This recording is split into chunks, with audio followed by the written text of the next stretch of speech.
Hi, I'm Olivia. And I'm Amy. And this is a Girls in Marketing podcast. Every week, we release a new episode that you won't want to miss. Our guests are industry experts with amazing experiences, so you'll always come away with new nuggets of wisdom.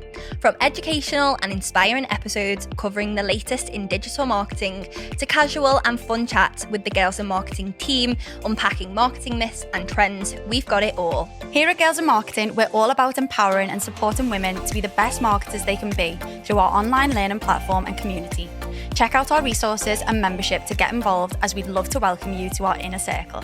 Right, let's dive into an episode together.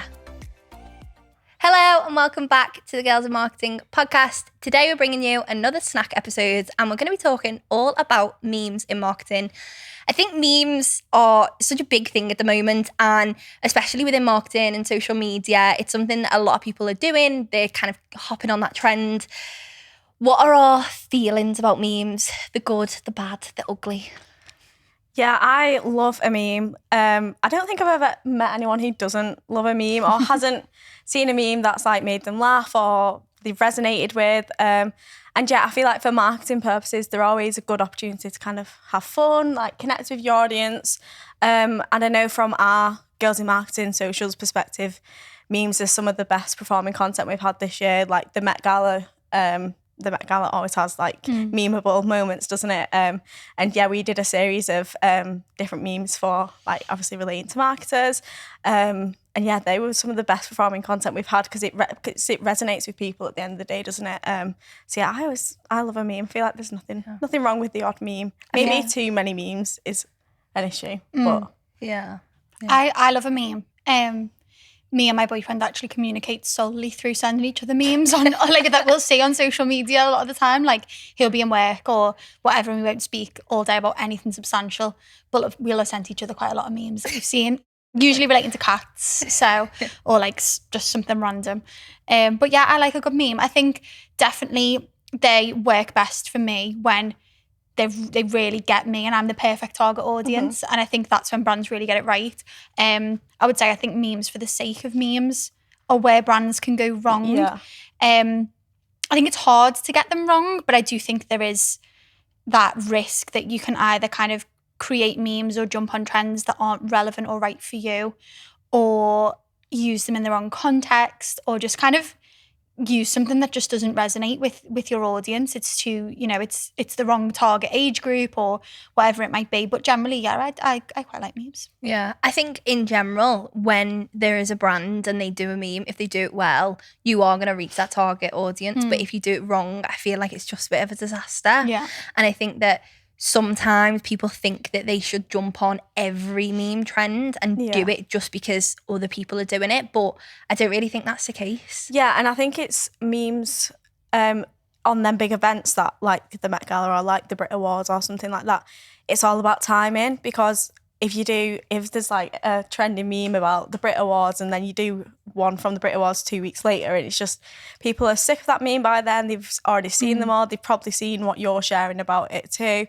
And I think, it's just all about timing, and that would be my biggest piece of advice when it comes to memes. Make sure you're very timely with it, because that's when it just doesn't resonate as well. It's a bit of an ick, isn't it? Like when you'll see a brand and you can tell that it's had to go through rounds and rounds of approvals, and it's like a month later and everyone's forgotten about that event, and you're just like, oh, I just wish you hadn't. And they'll get like no engagement because everyone's just moved on, and you think that's when it's better just not to engage really.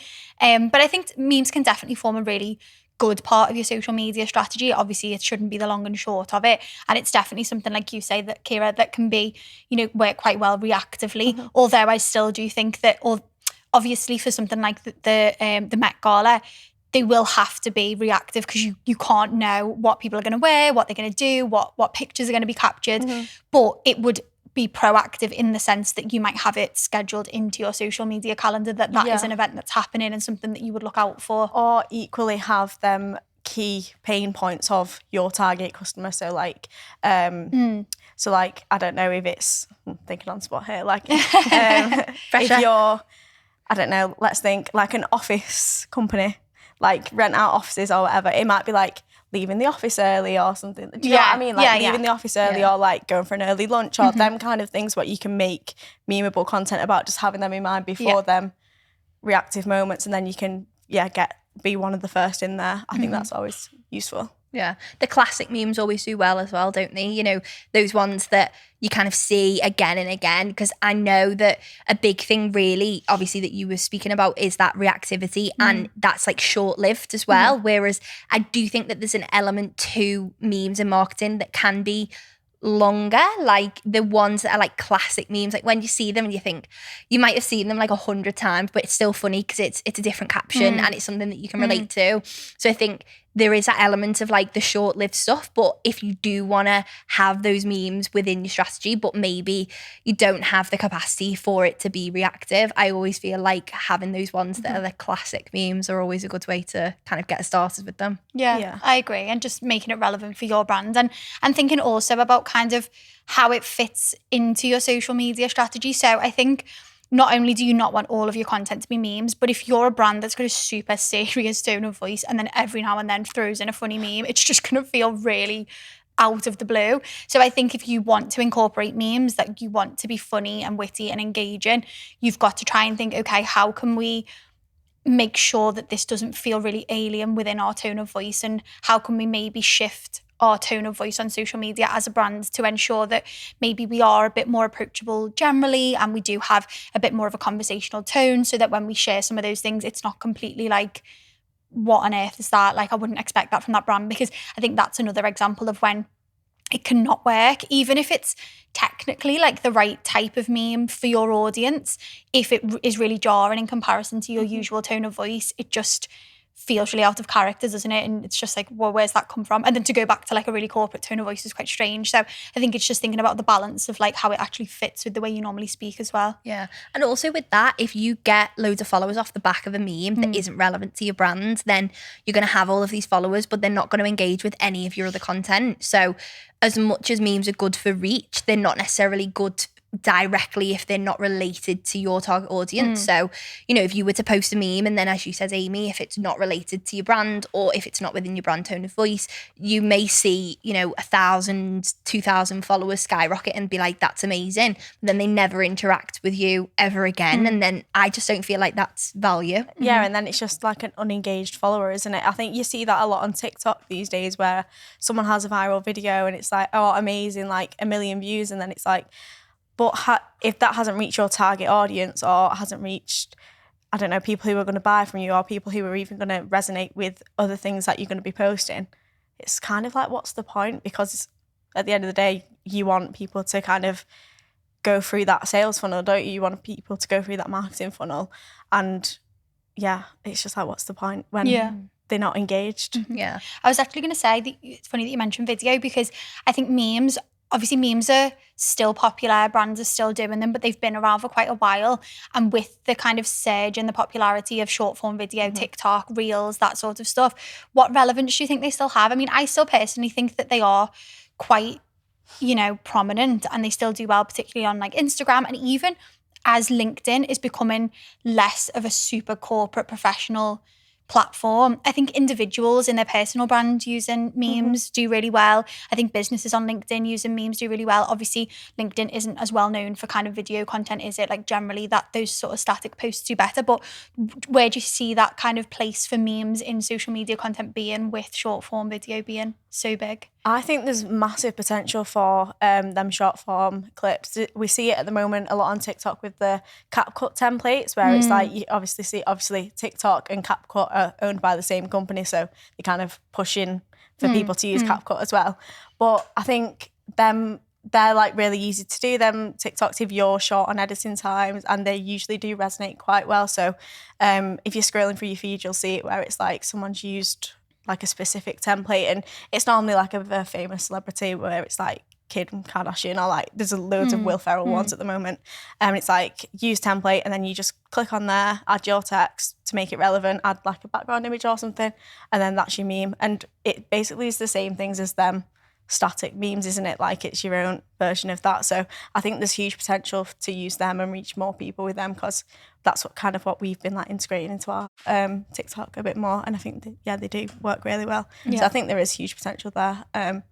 And again, it's one of them things, if you're not jumping on it now, you might risk being too late. So it's definitely worth testing out with your audience. Yeah, definitely. The thing is with the video, with like video memes, you can almost kind of say a bit more. So obviously with a photo, you can kind of like caption it and, you know, as you said, leaving the office early or something like that.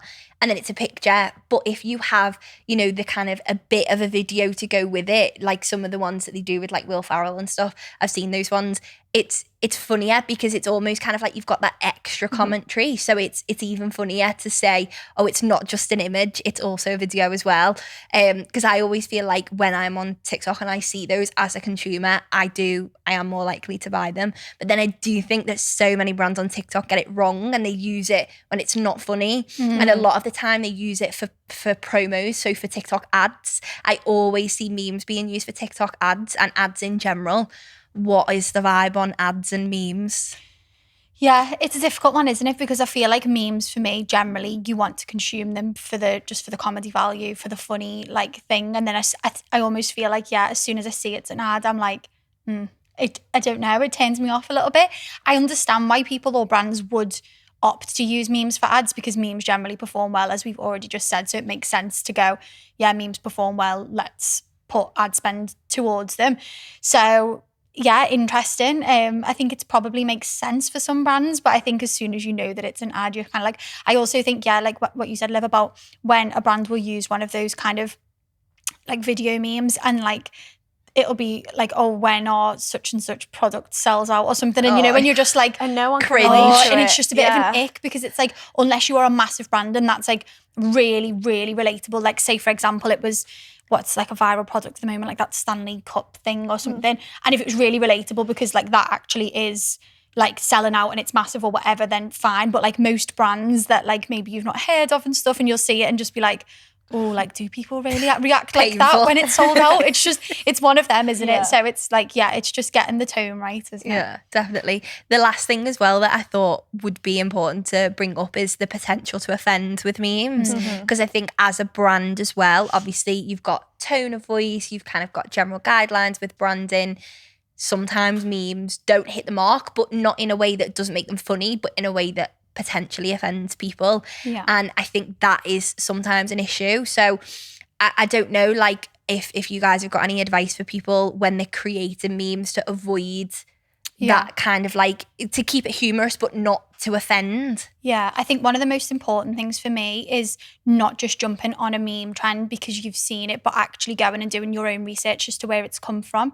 Because I know that that's something that, you know, a clip or a picture or whatever will become a meme and it'll go viral, but actually understanding for yourself where that's actually originated from, whether it's from a TV program, who the person is, what the context is, because although you might be using it really innocently, actually the background subtext of, you know, what that person stands for or what part of the conversation that particular meme has come from could actually be quite negative. And if people were to know that and you didn't, you could put yourself in a position where you're using something that could inadvertently be quite offensive. So I definitely think doing your research as to where it's come from is really important. And even if you found it funny, like just go away and make sure that you know that what you're using is legit. No, 100%. And I think, like, I know this might sound a bit strange to say, like, trust your gut, but I genuinely think with memes, you do have a gut feeling of whether this is gonna, 1, work well, 2, offend people, and 3, resonate with your audience. Like I feel like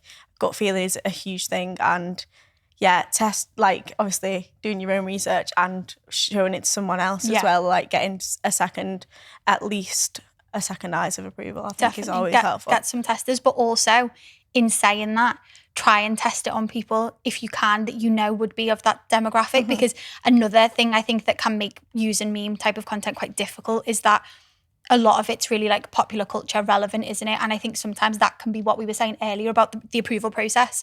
People kind of higher up approving these things and you're showing it to them and they're like, what is this? And it's like a random meme of someone that they don't know. They you know, it's not, but they're not the target audience, and they're like, I don't want to approve this because I don't know what it is, but you know it'll work. It's like when you show your mum like a meme and they're like, who's that? Do you know Yeah, them? did you go to school with them? And you're just like, no, just read the text. Just enjoy it for what it is. Just forget it.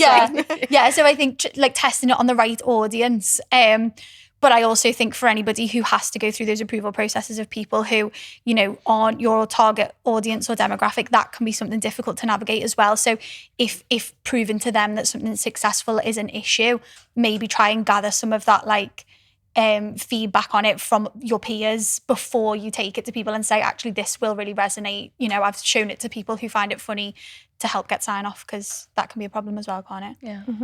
Oh, definitely. I feel like memes are not necessarily the past. They're definitely like still relevant, still a good part of any marketing strategy, but obviously find the balance with your marketing. And yeah, enjoy making memes.